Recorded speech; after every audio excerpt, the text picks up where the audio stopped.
Okay guys, I'm a little late and I feel like this has already been said and assumed in some way, but it makes sense to me, but I feel like I figured it out.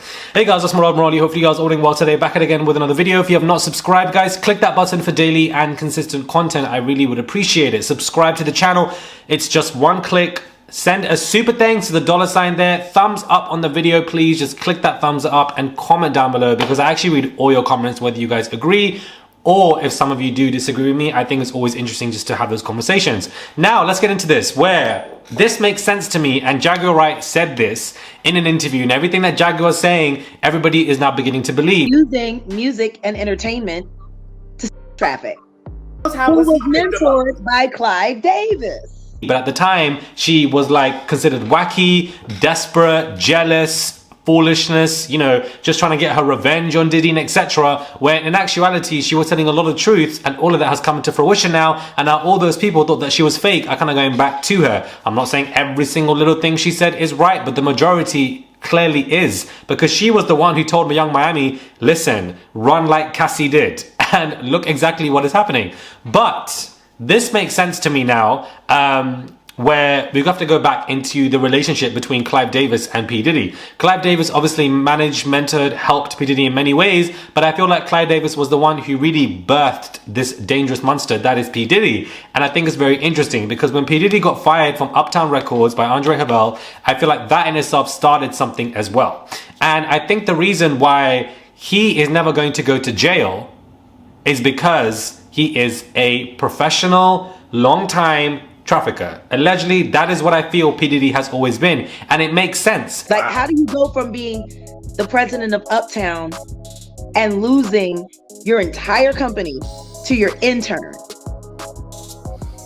Like, Puff started out as an intern. And he obviously gets people and sells them in any kind of way. Selling doesn't have to be a price. It could be selling through, you know, bodies and, you know, sexually and etc. I feel like he does that and gives it off to people who are above him, the elites, the Hollywood elites, or whatever you want to call it, people above Clive or on the same level as him, whatever you want to call it. And because he's in this position for so long,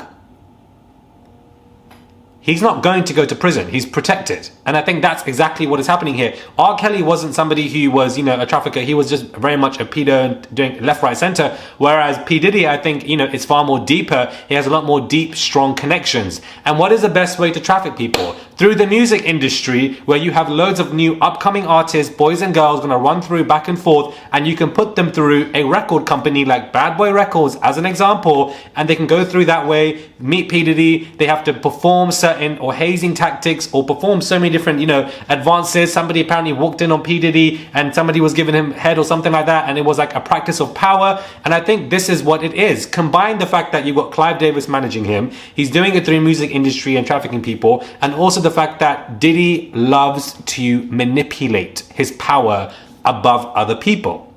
Now, this could be because he got fired himself from Andre, or for the fact that, you know, I feel like Andre and Clive are kind of connected as well. And I think that P. Diddy was kind of violated when it comes to his by his mentor, and therefore, you know, it's this idea of craving power. I think there's a connection here. So follow me with this, guys, because I feel like I was thinking about it last night. I was writing notes and it makes sense to me. And I feel like this is why he manipulates his power so much, because he craves it.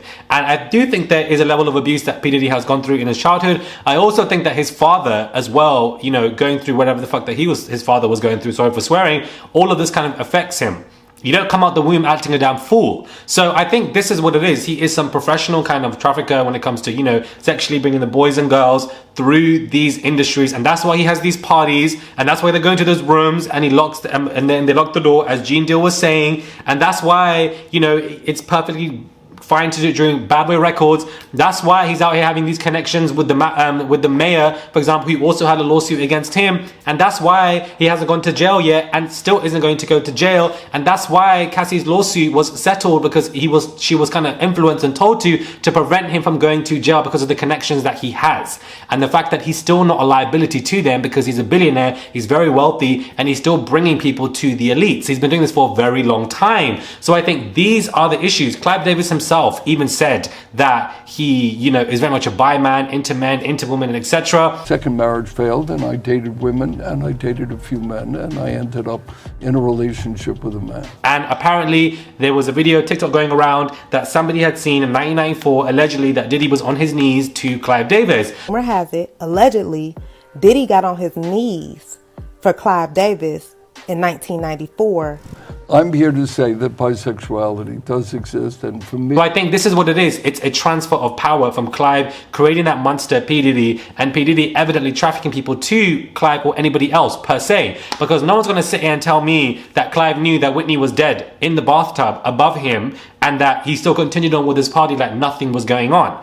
And reports initially had seen the fact that Whitney was beaten in that hot tub. It wasn't just a case of just her drugged out and laying there. This is all alleged information. And the people who found her, I believe it was Brandy or Ray J, are still working under Clive. So at the same time, it's all connected in its weird kind of way. And I just threw Whitney in there. But I think Diddy is an absolute monster. I think it's far darker than we know, which is why that lawsuit had to be settled, because the discovery phase would have exposed far more with what that she, you know, had to endure from this man. She was very clever. She listened to Kim, she got advice, she did what she had to do, and she got out. Cassie is no longer a target.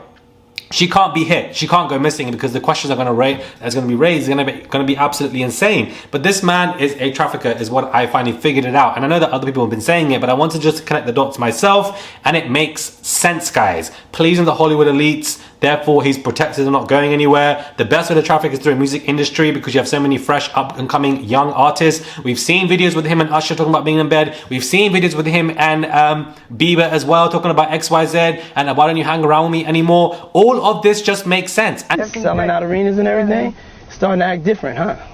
You ain't been calling me and hanging out the way we used to hang out. Well, I mean, you haven't. I mean, you try to get in contact with me, you know, through all my, partners and whatnot. Mm-hmm. But you never really got my number, so. Right. Okay. My number? Yeah. That is what it is. He's obviously bringing these young boys and girls in, recruiting them, helping them, using his power to groom them, and then, you know, passing them off to other people high up than Diddy, and therefore that is just continued, and therefore Diddy is favored amongst them. Diddy is protected. If you're favored amongst XYZ, you are going to be protected because they control or probably have influence over the police system, over the, you know, the politics and etc. And it's just wild. It's very interesting. Whew. Sorry, this was a very long video, but I just wanted to get this out in some kind of way, and I just feel like I probably didn't get this out in the most clear way than I should have, so I do apologize. I really do apologize for that, but hopefully you guys are getting the gist of what I am saying, because it's absolutely insane. Absolutely insane. Subscribe to the channel, guys. Click that button. It is daily and consistent content. Do you guys agree with this theory? Because I think it definitely makes sense. Subscribe. I would appreciate it. It's just one click. And send a super thanks, guys, because the bags under my eyes are growing bigger and bigger. I don't know if you guys ever watched that animated program Arthur and DW. There's a meme of DW with like bags under her eyes, and that is me. That's just what I feel like every single day since I've been discussing this whole situation. I don't sleep at 5 a.m. I wake up at like 2 p.m. so I don't rarely even see the sun, because the sun goes at 4 p.m. and it's driving me insane because I need the sun. It's an absolute mess. Anyways, let me know your thoughts on when it comes to this. So subscribe to the channel. Click that button, guys. It is daily and consistent content. I would appreciate it. And I'll catch you guys soon for another video.